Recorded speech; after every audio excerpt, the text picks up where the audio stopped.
Hi there, Jesse and Gerard joining you today. I'm very, very lucky these days. You certainly are. You certainly are a very lucky woman, simply because I've stepped in. Gerard, we've got a really interesting guest in the studio today. We're talking about a very, I would say, insightful topic as well, something that I think affects all of us, especially if you're active on social media and you're putting out content, because they say content, like the customer, is king. Right.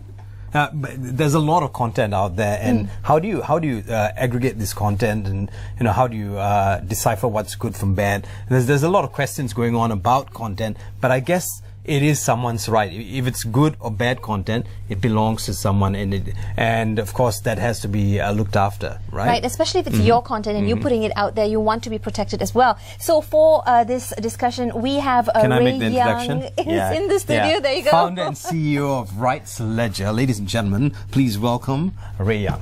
Hi Ray, welcome to the show. So you can see we're really a bit excited to be on air together. We don't really get this time. You guys having fun doing it, so which is a great way to go. Right, so let's talk about Rightsledger. Of course, you say it is a platform for the digital space or the marketplace to help people who are putting out content to protect themselves. So if you could break this down for us in simple English.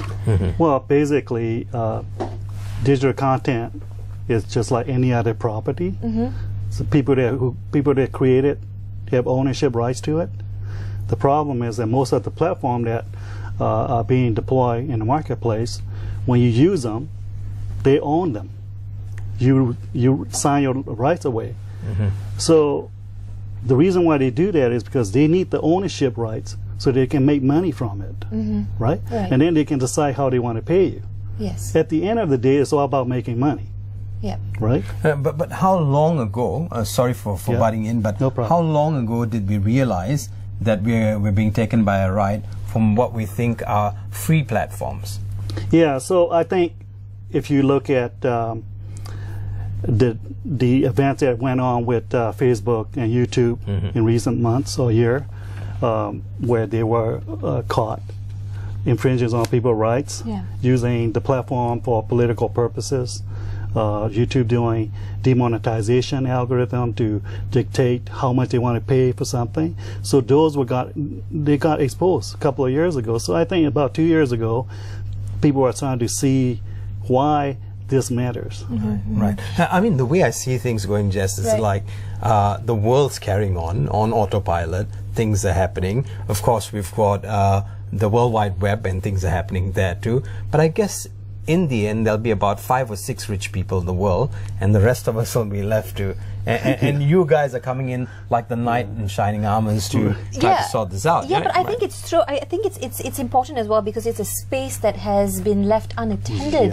There's a lot, as you said, going out there. Content is huge. You're a content creator. You're a content creator. I'm putting out things, so it's all in that space. Exactly. Who owns it? Exactly. I think you hit it right on the money, because people don't realize that when they create something, there's a value for it, right? But the platform realized it.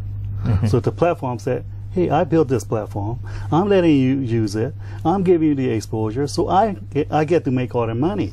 Right. So in Malaysia, because your Asian chapter now is based in East Malaysia, and we have about 25 million active Malaysians. Correct.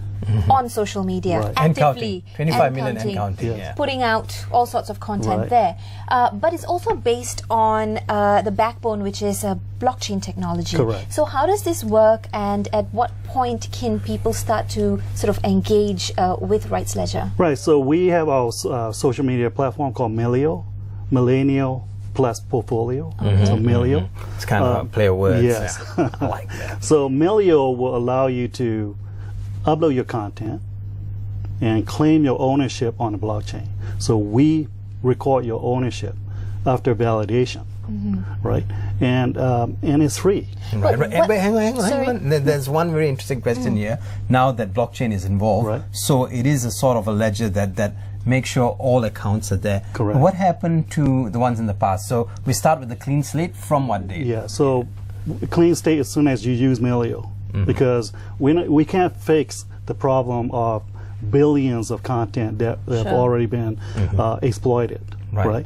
So what we want to do is start to clean the future data, so that everybody will be able to go on a blockchain, public blockchain, and say, hey, I want to see who created it, right? So if you see a video that go viral today, do you know who the original creator is?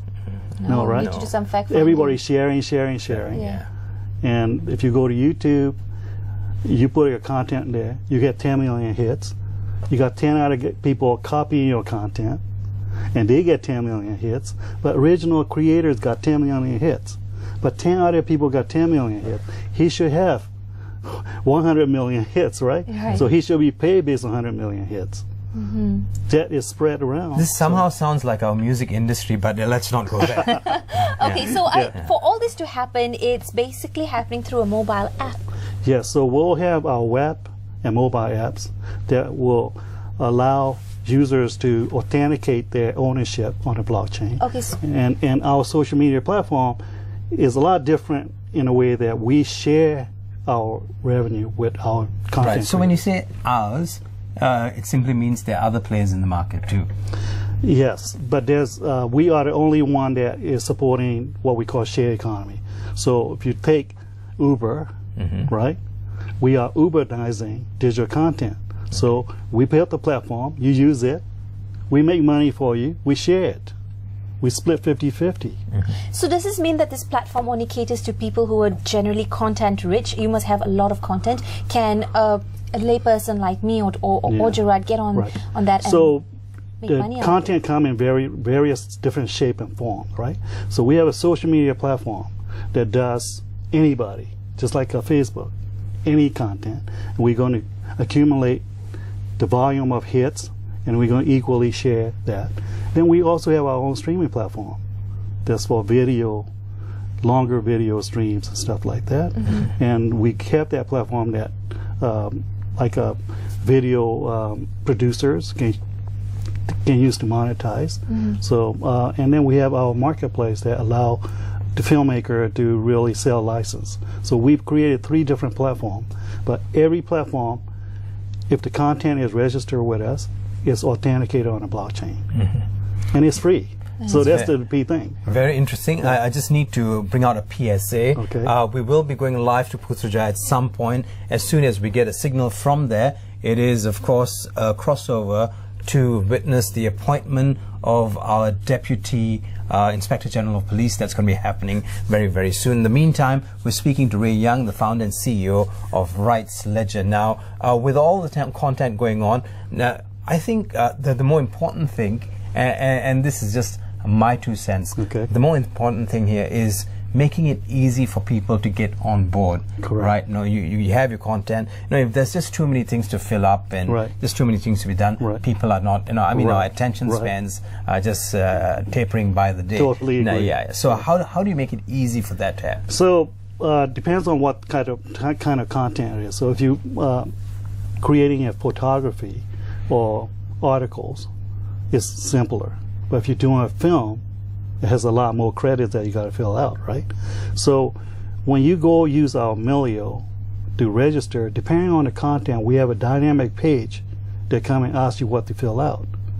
So we make it very easy. Correct. Okay, so what if I gave a speech somewhere or gave a talk somewhere, and then I put some of those quotes or a bit of a recording of that on my social media platform as well? Then how do I protect myself sort of from a 360 angle? Well, what we do with our platform is you authenticate your ownership and you set up the rules on how you want people to use it. Okay?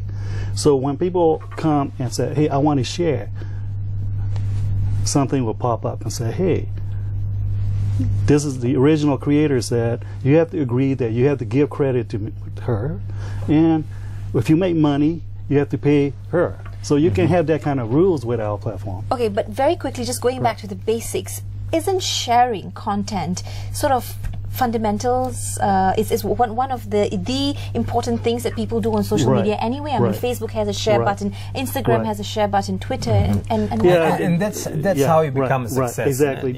The biggest issue, you hit the nail right in the head. But the biggest issue I have with that kind of a platform is Facebook is going to use those shares and make $55 billion in advertising revenue, and they pay 0 for content that's going to help them make $55 billion. Right. I mean, Zuckerberg needs to buy a sword of land in China. Exactly. I'm sure if you look at Hollywood studios, where I came from, they spend billions in making billions of dollars. Right. They have to spend a lot of money to make the content to help them make billions. If you look at all of our social media platforms today, they collect 1,000 times more contents per year than studio do, and they pay zero to acquire those content. Right. I think at this juncture, the question that will be asked by the person viewing this video, like, so how am I involved in something like this? Auntie, your cooking videos and whatever else that you're putting up on a daily basis for your friends belong to Mark Zuckerberg. if you don't get on this particular platform. Correct, isn't it? Yes. Okay, we don't have much time on the clock, gentlemen, but very quickly, Ray, if you could localize the problem here in Malaysia, what are you seeing and what are some of the solutions that Rightsledger can help provide to content? Look, you hit it on the money. There's 80% active users, 25 million to be exact, right around. And Malaysia is going down in ranking of International Property Rights Index. So Malaysia is going the wrong direction. Good, yeah? Going down in ranking. Going down. So it went from 26 to 32 in 2017. We have to do something. We have to do proactively. So are you in talks with our government, with the new government? Are they even interested in wanting to do something about this? Yeah, I mean, I'm talking to a couple of ministers that really support what we're trying to do. And, Fantastic. Everybody that we talk to has a very positive reaction to what we're trying to do. Right, fantastic. Any parting thoughts for the Malaysian audience and those wanting to put out content? Come join us, Milio.io. All right, there you bring go. It in, bring it in. That's right. Trying to sound cool, but you are. But you are. All right. She saved herself. We get fired yet again. Okay, so thank you so much, Ray, for being in the studio with us. Thank you for having me. And very insightful, really and I do believe this is sort of an area that's never been explored before. No, we're the only one that's doing it. Right? We spend millions building the platform. So, and just to change the direction of things that are going, right? So as they say, onward and forward, my friend. Thank you. Thank you very much. Thank you very much. Thank you. Gerard, let's go to a quick commercial break. Yeah, we'll take a quick commercial break and we'll come back in the hopes that we'll be crossing over to Putrajaya at some point to witness the new IGP or the Deputy IGP being sworn in and receiving his letter of appointment. That's right. We'll see you shortly. Don't go anywhere.